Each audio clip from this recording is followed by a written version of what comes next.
Right, we're all signed. Please rise. Morning. May is Military Recognition Month. Join us as we pray for our military. Lord God, Almighty Father, creator of mankind and author of peace, as we are ever mindful of the cost of the liberty we possess, we ask you to bless the members of our armed forces, give them the courage, hope, and strength. May they know your firm support, gentle love, and compassionate healing. Be their power and protector, leading them from darkness to light. To you be all glory, hope, honor, and praise. Amen.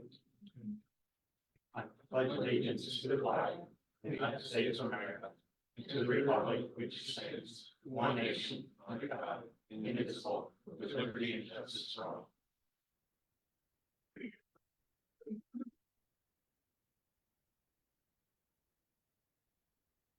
These proceedings are being recorded for the sole purpose of preparing accurate written minutes. Recordings are overwritten following approval of the minutes, eliminating all unofficial records of these proceedings. Approval of the minutes of the previous meeting held May 9th, 2024. Motion approved. Second, Mr. DeFranco, Yes. Mr. Notstein, yes. Mr. Arner. Yes. Are there any guests here concerning county business? Hearing none, Reported executive sessions held. there were none. Budget transfers for 23 and 24 as listed on transmittal. Motion approved. Second, Mr. DeFranco, Yes. Mr. Notstein, yes. Mr. Arner. Yes. There were no supplemental appropriations. Approval of check numbers 243675 through 243826 for expenditures through the general fund clearing account for a total of $774,615.39. Motion approved. Second, Mr. DeFranco, Yes. Mr. Notstein, yes. Mr. Arner. Yes. Treasurer's report, Motion. Oh, second. Mr. DeFranco, Yes. Mr. Notstein. Yes. Mr. Arner. Yes. Salary board, we will reconvene the salary board, because I know we were sitting in recess. So we will reconvene the salary board. Approval of the minutes of the salary board meeting held April 4th, 2024, and reconvened April 18, 2024. Motion approved. Second. Mrs. Herman, I vote yes, with the exception of the April 18th, 2024 meeting. Due to being absent, I will abstain. Mr. DeFranco, I will vote yes, with exception to the April 18th, as I was absent, so I will be abstaining. Mr. Notstein, Yes. Mr. Arner. Yes.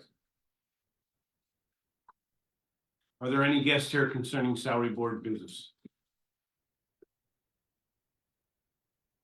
Hearing none, Report of executive sessions held.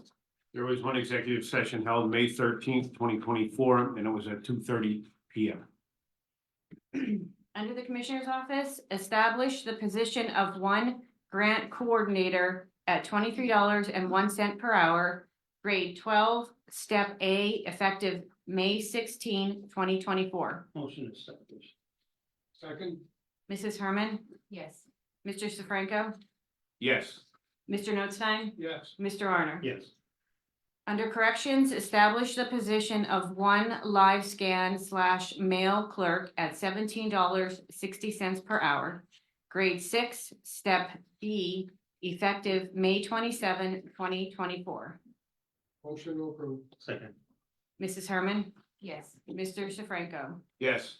Mr. Notstein, Yes. Mr. Arner. Yes.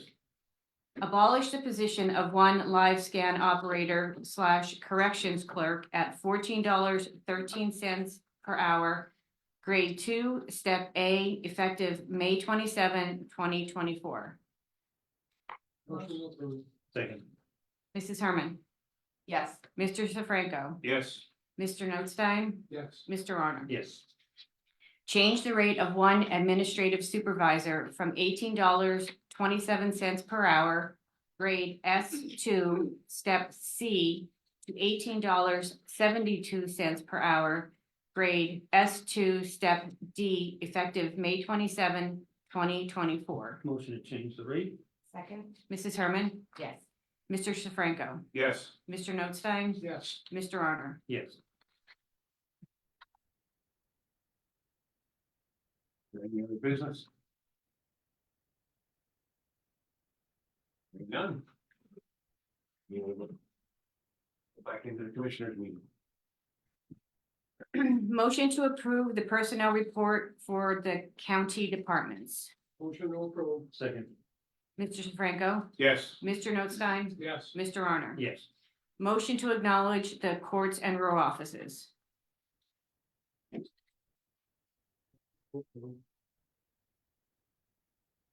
Second? Good knowledge. Mr. Sefranco, Yes. Mr. Notstein, Yes. Mr. Honor. Yes. Oh, no, I'm sorry. Okay, Okay. I'm done. Okay. Hey, thanks.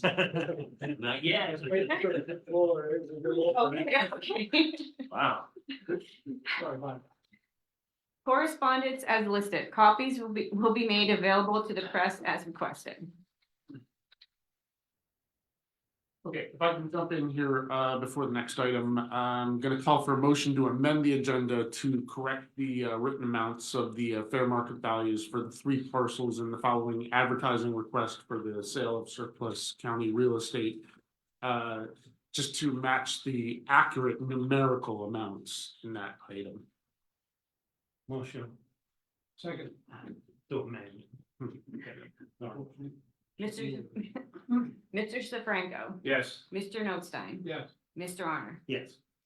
Okay, so motion for approval to authorize the advertisement for bids for 3 parcels of surplus county real estate located at Center Avenue, Jim Thorpe, Pennsylvania, comprising approximately of 0.79 acres, Carbon County Tax ID number 83A217K4, in as-is condition for not less than fair market value of the correct price of $13,500. Princeton Avenue, Palmerton, Pennsylvania, comprising of approximately 0.26 acres. Carbon County parcel ID number 42A49J54.03. In as-is condition for not less than fair market value of the correct price of $17,800. And Princeton Avenue, Palmerton, Pennsylvania, comprising of 0.09 acres. Tax ID number 42A49J54.04. In as-is condition for not less than fair market value of the corrected price of $14,300. All are pursuant to section 2306 of the county code. Motion to approve. Second? Mr. Sefranco, Yes. Mr. Notstein, Yes. Mr. Honor. Yes. Motion for approval and execution for a 2-year agreement with Congeco US, doing business as Breeze Line of Johnstown, Pennsylvania, for fiber internet at a cost of $109.99 per month, and a business modem at a cost of $17.99 for the Weatherly District Court Office. Total monthly recurring cost of $127.98. Motion approved next week? Second. Mr. Sefranco, Yes. Mr. Notstein? Yes. Mr. Honor? Yes. Motion for approval and execution for an agreement with Johnson Controls Fire Protection LLP of Allentown, Pennsylvania, to install 2 bullet cameras on the exterior of the building at the Weatherly District Court Office at a total cost of $2,721.10, which will be funded by the fiscal year 2024 AOPC security grant. Sourcewell contract number 030421JHN. Motion approved next week? Second. Mr. Sefranco, Yes. Mr. Notstein, Yes. Mr. Honor. Yes. Motion to appoint Amy Miller to the Local Emergency Planning Committee. Motion to approve. Second, I guess. Mr. Franco, Yes. Mr. Notstein, Mr. Arner. Can you repeat that? please? I guess, yes. And a motion to appoint Joe Flickinger to the local emergency planning committee. Motion approved. Second, Mr. Sefranco, Yes. Mr. Notstein, yes. Mr. Arner. Yes. And a motion to approve the bylaws and rules for the Carbon County Emergency Operations and Training Center. Motion to approve, Second. Mr. Sefranco, Yes. Mr. Notstein. yes. Mr. Arner. Yes. A motion for ratification for CDBG flagged activities, reporting schedule, reasons for delay and remediation plan for community development block grant contracts. Motion to approve, Second. Mr. Sefranco, Yes. Mr. Notstein, yes. Mr. Arner. Yes. All right, under the solicitor's report, first, for the agency and aging, seeking a motion for approval and execution of a letter of agreement and linkage with Redco Group Behavioral Health Services of Stroudsburg, Pennsylvania, to continue to provide psychiatric outpatient services effective until December 2026. Motion approved next week. Second, Mr. Sefranco, Yes. Mr. Notstein, abstain since my daughter is an employee of the Redco Group. Mr. Arner. Yes. Next, seeking two banner requests, motion for approval and execution of the banner requests as listed. Motion approved next week. Second, Mr. Sefranco, Yes. Mr. Notstein, yes. Mr. Arner. Yes. For Mock Lake Park, seeking a motion for approval and execution of a special activities agreement for the use of Mock Lake Park by St. Mark's and St. John's Episcopal Church for their 4-mile and 15K foot race on June 29th, 2024, pending receipt of a certificate of insurance. Motion to approve, Second. Mr. Sefranco, Yes. Mr. Notstein, yes. Mr. Arner. Yes.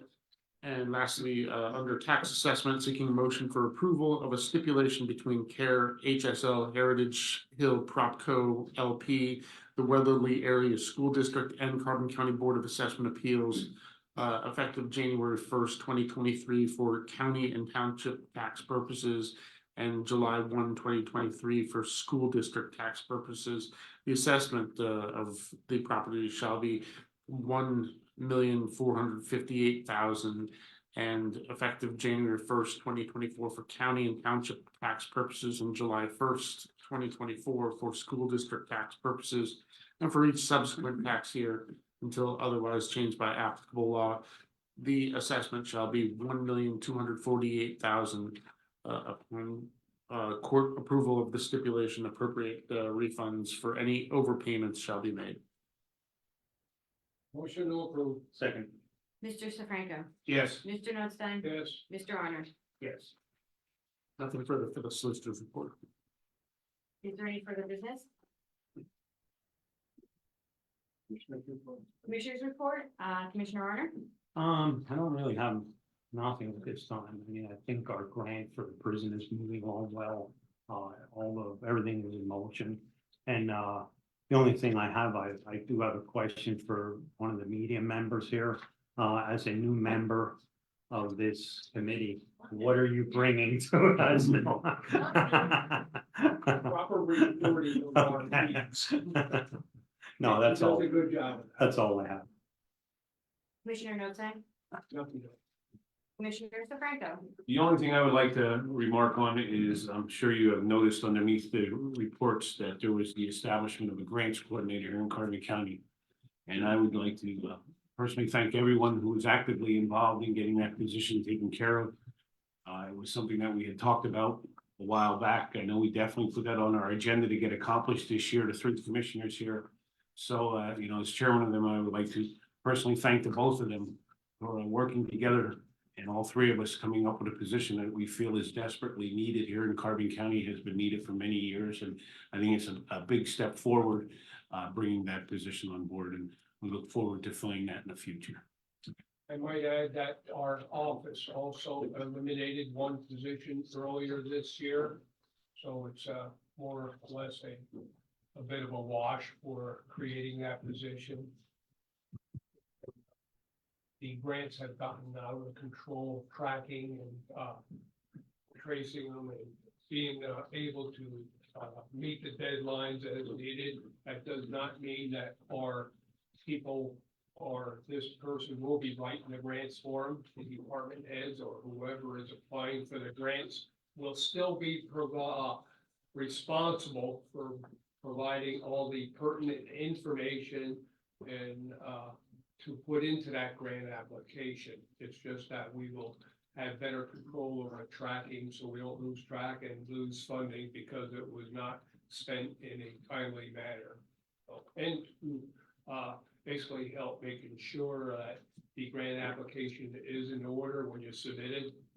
It is an art to submitting grants. You have to know how to put blood, sweat, and tears into your grant applications to really make it effective when the people are reviewing. So. Anything further? Okay, well then, that will conclude the commissioners meeting. We'll move on to the retirement report. Barrett?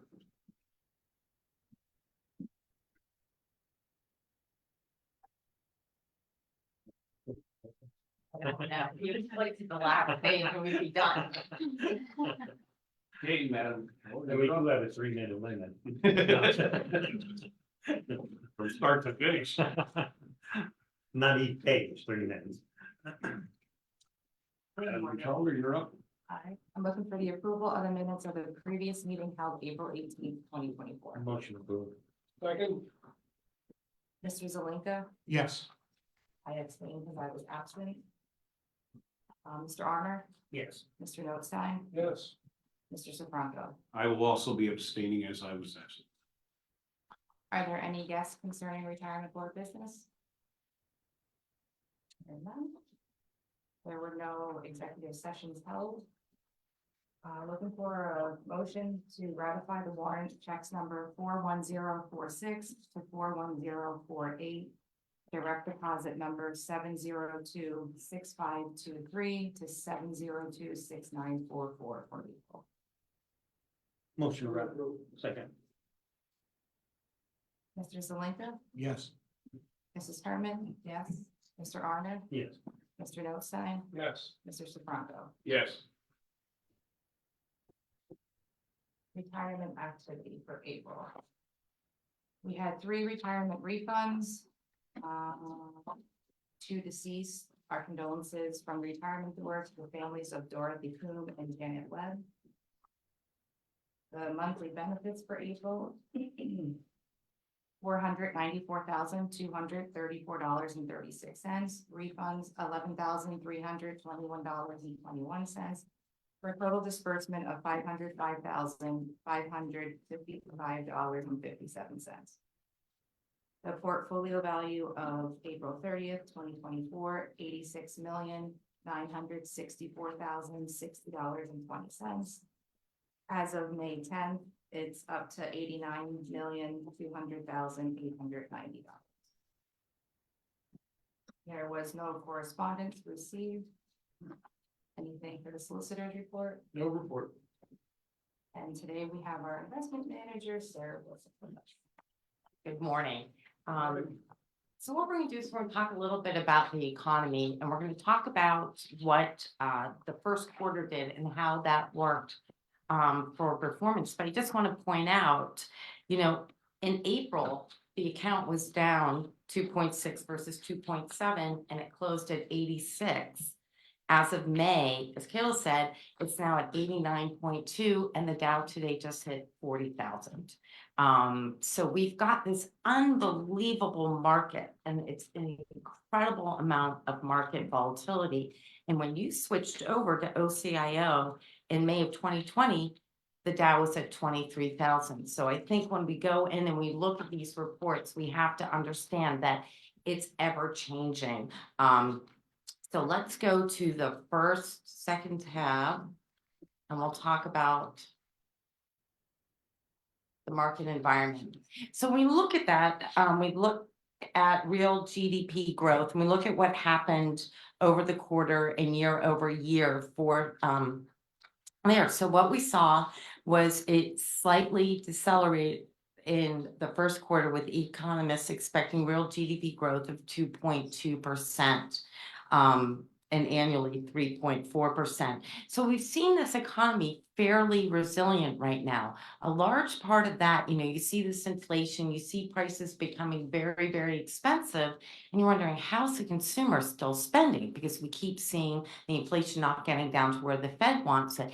It's because over 550 billion mortgages actually, or 550 billion in savings in mortgages, because the households, they went out and they financed at the very low rates. So they still have money in their pockets theoretically to go spend.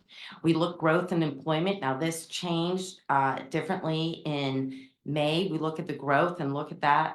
We still have rapid growth through employment. It finally did a little bit tick back at the end of April. And then we look at wage growth. Look at that. Wage growth went down. We know that it would go. We saw March 2018.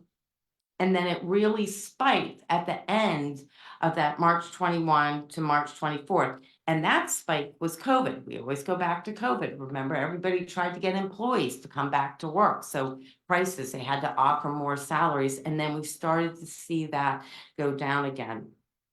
So we've seen this, and now we talk about the short-term interest rates, and we talk about what's going on with the Fed. So at the end of December, when we were looking at this quarter, going into this quarter, January, February, March, market had priced, economists said there possibly, in December, they thought there could be 6 decreases, cuts. January, February comes, we look at all the information that's going out there. They come back and they say, nope, we think there's going to be 3 cuts this year. By the end of March, we were looking that the Fed possibly could have raised interest rates one time. It didn't happen, but that's when we really saw the volatility in this market. April was down. So when we look at what's going on with the Fed, we start to see everything's coming in day to day, and they're starting to move there. So what we do expect as of the end of April, beginning of May, we think there should be 1 cut.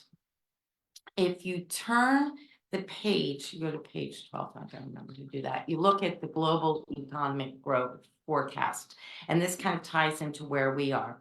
So when we look at that, we see forecasts of October 2023, and then the forecasts of April 24th. You can see they're up a little bit. This is going to be reflective. We know we're a global economy. It'll be reflective in your manager's performance. We know the international companies, we look at small cap, mid cap is really where we like to be based for those companies, and they struggled last year. We know still going into this year, 9 stocks moved the market. And so that has become very hard when you look at managers versus the market. You have to kind of almost look at what the manager is good at versus the benchmark. So we'll talk a little bit about that. We go look at asset class performance. On the next page, what an incredible trailing 12 months. The U.S. equities did 29.3%. U.S. equities outperformed their international counterparts partly because the U.S. dollar was strong. So we look at international did 15 for the trailing 12 months. It did 5.8 for the quarter. And again, U.S. bonds negative. While we had a nice year last year in bonds, bonds are still going in this very slow return environment, and they were negative for the quarter. This is why you diversified into infrastructure, defensive equity, and real estate. You took some of that off the table, and you'll see that when we talk about performance. And then you can see commodities were down partly because oil went down a little bit. We saw commodities slight gain so oil went down, and then it had a 17% jump in oil prices this quarter. Interesting, gold rose more than 7% despite higher real rate. So gold still become, usually when rates go up, people will go buy things that do rates. But right now, because of the volatility and inflation, people are going and looking at gold. If we go down to the US equity markets, you can see what really did well. Look at consumer discretionary for the year 45.6. We look at that, the more defensive sectors lag the broad markets due to strong gains. So that's when you're becoming defensive. We look at that. We look at managers are trying to get more gains, and you see that really driven in the markets in large cap, primarily because of those 9 stocks. We look at what's happened though, with that, again, we see that growth outperformed value. You know, we take a little bit of a value tilt that has always helped you in a down market. And an up market, it's a little bit behind. And the reason is the mega cap growth companies, you know, Meta, Apple, Google led the way. So when we look at that bottom of there, you can see that low volatility underperformed, value underperformed, growth overperformed. And I think what's really interesting to keep in mind when we look at what's happening with this market, you know, May 1st, the concerns about high inflation left the Fed on hold. The target range held at 5.25 versus 5.5. And the feeling was that tightening was slowing, and they thought that, okay, we're not going to raise interest rates again. We're not going to cut interest rates again in June. So they kind of held off on that. Then we have May 2nd, and I think, you know, it's changing.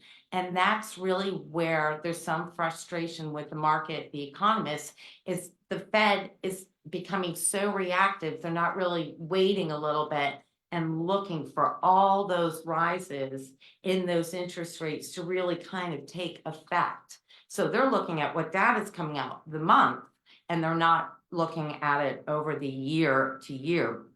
So then what we had was they continued to believe unemployment on May 2nd rose a little bit. So we saw that happen, and we saw the market kind of go down. And then we looked at what happened there. Then unemployment ticked up at 3.9. The estimate was 3.8. Wage gains slowed to 0.2 month over month and 3.9. So the slowest since 2021. So we started to see the wages are going down. We know that unemployment then started to tick up. So that means that we hopefully know that inflation is going to go down. Remember, they're still looking at that 2%, what's happening. And then we look at May 13th. Markets are pricing a greater than 50% Fed fund cut in September. So very different beginning of the year to now and to where we're going to see the year going. So we think there's a 55% chance in September they're going to cut, and hope, and then a 0.19% by the end of the year they may have a second cut. And then Wednesday, CPI excluding food and energy rose only 0.3%, 3.6 annually, and that was the slowest since April of 2022. So it's interesting, all the data that's coming in. So you kind of want to see that the Fed's able to say, okay, the economy's slowing, consumer spending's not happening, and eventually they're going to start cutting these rates so everybody can start spending again. But what's really happening with the consumer is we're going to go probably sitting here a year from now, a year and a half from now, we're going to look and say consumers have defaulted on their credit lines.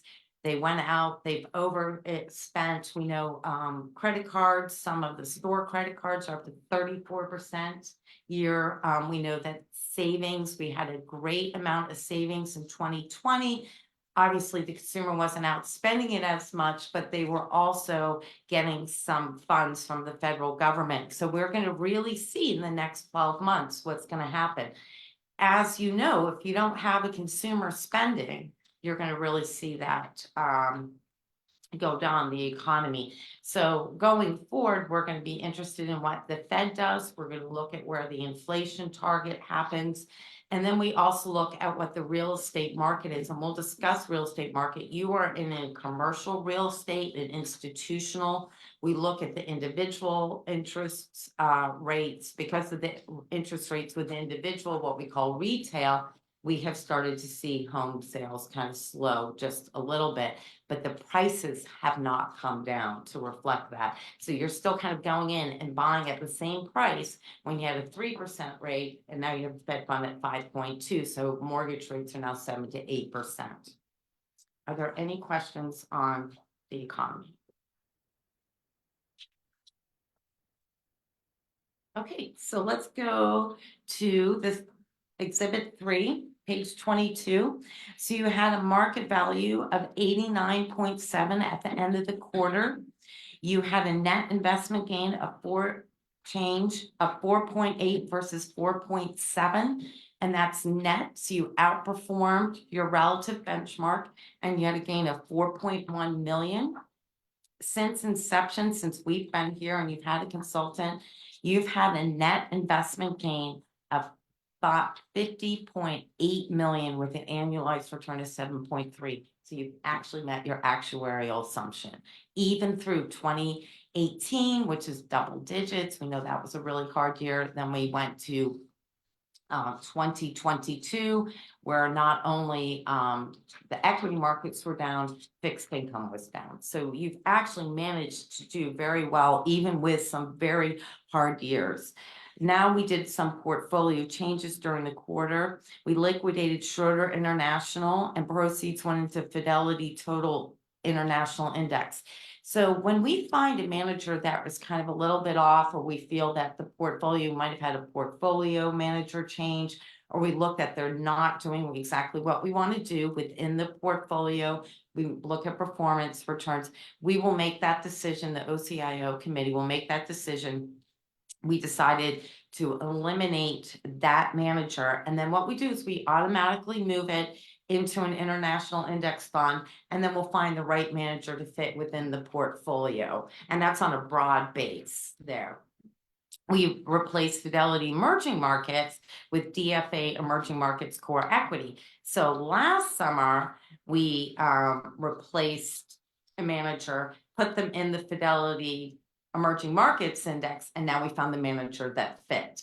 And I would say that this has probably been the first 12 to 16 months that we've actually been replacing managers a little bit faster than you would normally see. And that is because this market has really changed, and we really want to make sure that within a very volatile market, even when you're up, it can still be a very volatile market, that we've got the right manager that's fitting into the portfolio. And this is one of the reasons why when you did that, when you went over to OCIO, that would have taken you 6 to 9 months to make that decision. And we immediately did it, got you in, no market exposure. So that is really good.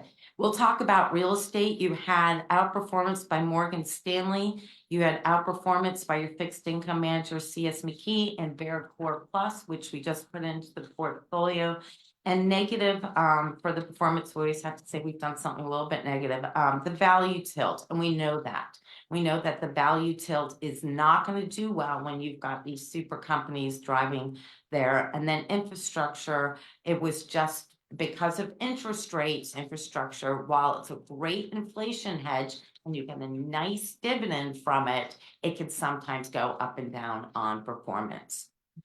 So looking ahead, I think what we're going to do is next quarter is look at your investment policy statement. We might talk a little bit about the asset allocation. And then we'll talk about cash management. You were taking money out every month. I mean, you were taking a large amount every month.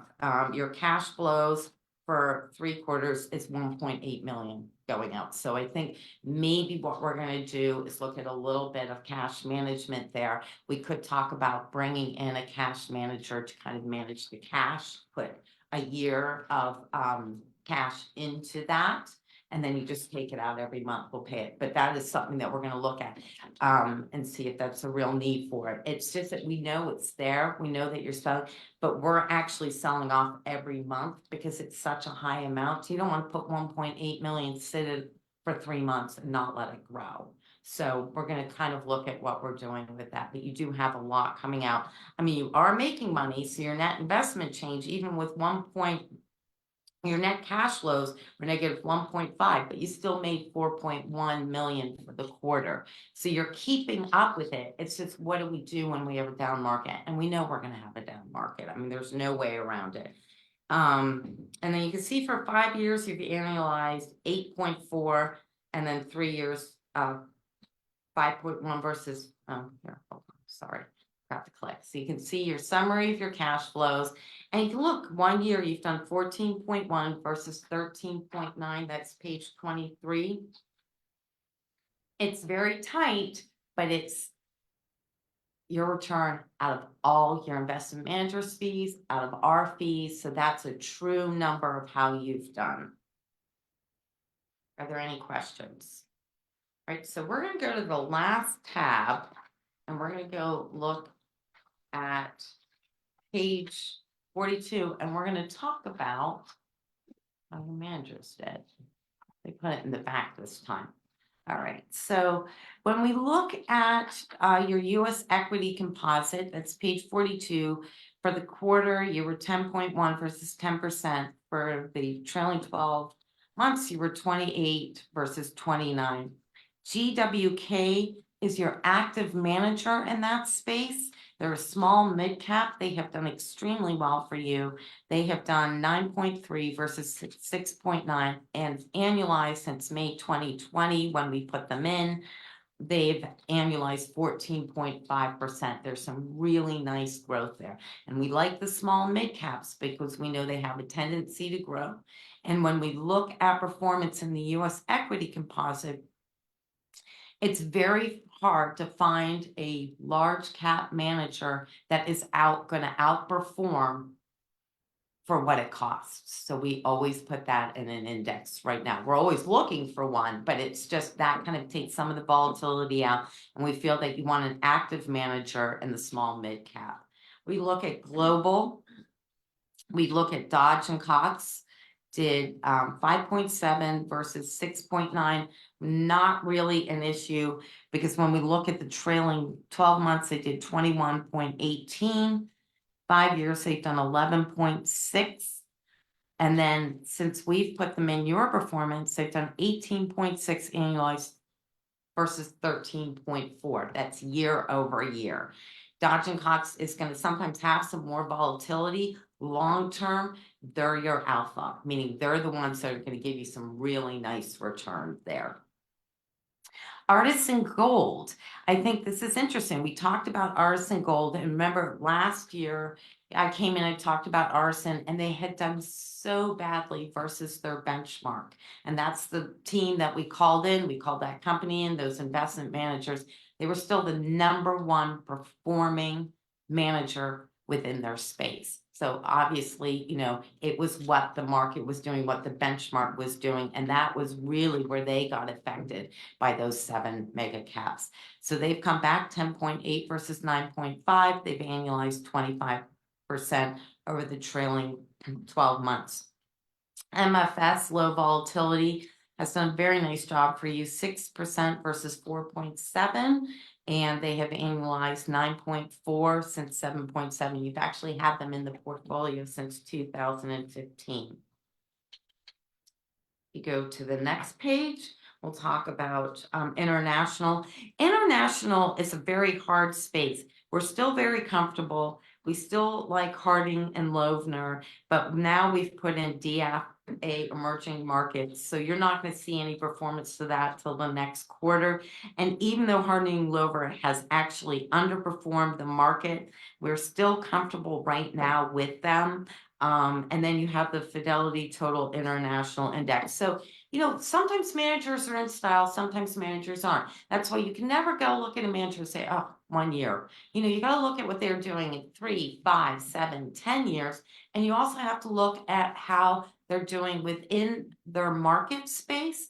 And you also have to look at how this portfolio is built. So there's many dynamics. So when you do see a manager underperforming, just know that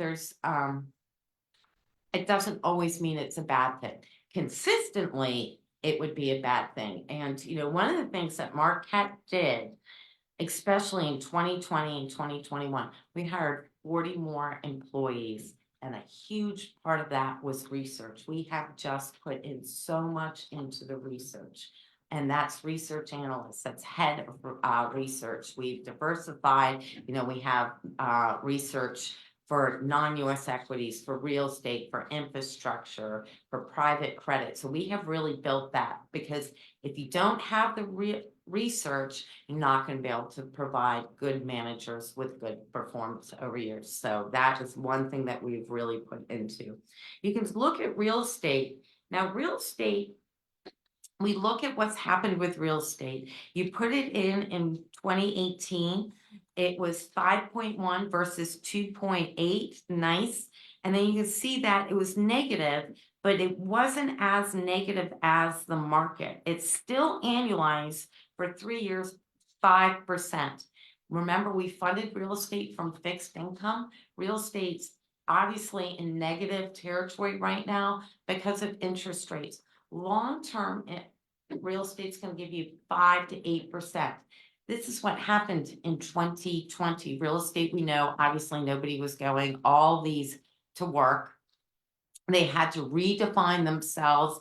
They got rid of a lot of downtown offices throughout the United States. Then they went into Amazon, something like Amazon warehouses. They went into storage. They went into open air, kind of what we used to call strip malls, but those big malls. They went into all real estate, in meaning rentals.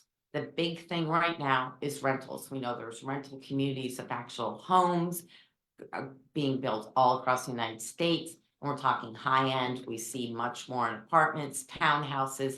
And that's the big thing, because the average 28 to 34-year-old is really not buying homes right now. It's a renting community. So we've seen real estate. So that's one thing they've had to do. They've had to fight higher interest rates. Remember when we looked at real estate managers to put in here, we didn't pick a manager that was highly leveraged, meaning that they weren't borrowing all their money to go buy their properties. They had a lot of cash on hand.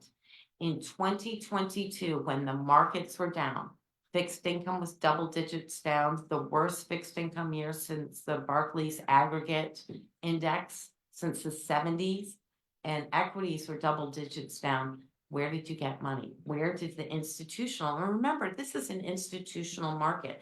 So all of us who, have payments to be made, pension payments. So all those pension funds across the United States, where are you going to get money? Well, you're not going to sell it from two negatives. You're going to go look at your positive asset classes, and real estate was a really positive. So what we did was we see this run on real estate. Everybody wanted some of their money, wanted some of that back. So they were going out. So all these real estate funds were having to pay out. And at that point, then when they're getting new money going in, they're still paying out. So a lot of managers, and we did this, what we did at Marquette is we decided we weren't going to fund new real estate. So any new clients who wanted real estate, we weren't going to fund them. We started to fund them this year at about 50%. That's why your target's 0 and your investment policy 0 to 7%. So we could actually take you all the way down. We would never do that, but we did that just for funding. When you go in and you have to fund, let's say you wanted to fund a new real estate manager. Real estate's long-term, it produces a very nice dividend, and it really helped in 2022. So when you see negative returns, it's going to change. We know eventually these interest rates are going to come down. We look at infrastructure. Infrastructure did 5.2 for the year versus 6.6. IFM Global Infrastructure just had a bad quarter, but they've averaged 6.3%. They are a nice inflation ahead since we put them in January 2023. So for the last year, they've done 6.3%. We look at defensive equity, which has done very well for you, 6.4 versus 5.9, and is annualized 8.8 versus 8.5. So when you put that in as a board in November 2023. Fixed income, and I think this is such an interesting story. I want you to first go, oh, sorry. Wrong. Okay, fixed income, let's go all the way over and look at CS McKee, which has done a very good job for you. But you go look at July 09.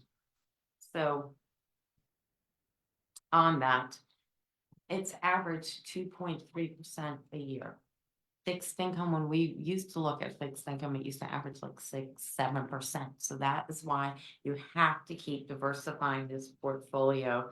And then we look at Baird Core Plus, we put them in 2 years ago. They've done very well for the year. They've done 3.6 versus 1.7. And since inception, they've done 1.4 versus the Bloomberg US aggregate that had 0. So you've done well there. And I think it's interesting when we look at the 1 year and we look at how high rates are, but the banks aren't really giving that to you on interest rates. You did get 5% for the trailing 12 months, which was great. But for the year to date, you've only done 1.2%. That's what the bank's doing on cash. That's why we're going to kind of look a little bit at doing a little bit more cash management. So I think you're in really good shape. Obviously, we've seen a negative in April. We'll probably see a very big positive in May. We know that elections are coming, usually in an election year, kind of a little bit flat. We have seen a lot more volatility. Remember, we do have, we have the Ukraine still as becoming an issue. We know that we're, funding them. We've got government spending has not really stopped. We've looked at, while student loans are being forgiven, for the first time, the rates on student loans are going up. So you're going to see that have an effect on the consumer. And then we also know that we've got a lot of geopolitical, the crisis out there in Israel. And we also know that this year is a huge year for elections globally. There's over 40 elections. So that can change some policy, some dynamics. We also know with the tariffs now on China. So we've got a lot of things going on. And with the president election, you know what you're getting on either side. So usually when you've got a new person running, it's different policy. You don't know what they're going to do. So the market kind of steps back. The market knows whoever wins, they kind of know what policy is going to be in. So that's really not going to sway it as much as you think it is. It's just going to be more reactive to where the Fed is, where inflation is, and what's happening to you. Are there any questions? I tried to wrap it up kind of fast.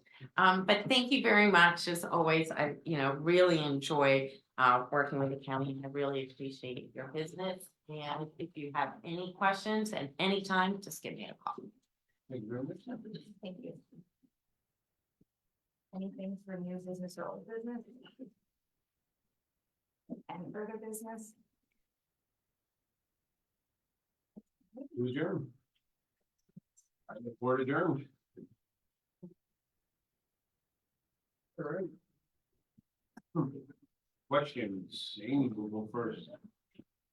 With regard to the tax assessment stipulation, can you give me a little background of how that came about?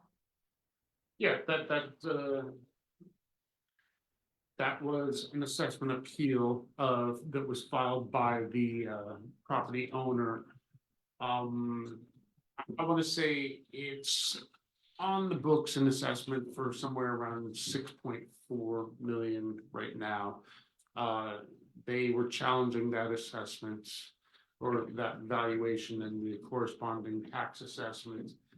I believe they got an appraisal somewhere in the range of 5.2 million. The county and the school district got their own appraisal at 6 million, and the owner agreed to that valuation of 6 million. So those assessments are based on the fair market value of 6 million, which is what the taxing districts got the appraisal for.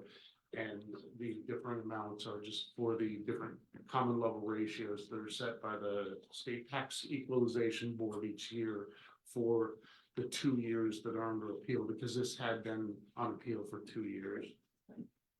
And with regards to this financial, what does it look like for repaying it from the county to that business? How much in taxes? That's math, so down in the assessment, they would have those figures. I wouldn't be able to come up with that. That's all I have, and thank you. The Liberty trees, are you guys doing that? For the, for in 2 years, for 2026? The Liberty tree seeds, did you guys get involved with that? I know it got brought up a couple of years ago. I have no information. Okay. Want to pull us in on what? Yeah, I don't say, isn't that what Lehighton is doing? Oh, well, I know there was, I think it was either Pike or Wayne County. where Yeah, they it's was like a doing certain kind of tree that they Yeah. wanna, yeah, Yeah. we are not. it. Okay. I think some communities are, but the county itself, I don't Okay. think is. That's all I had. Okay, very good. Hearing nothing further, everyone enjoy your weekend. You as well.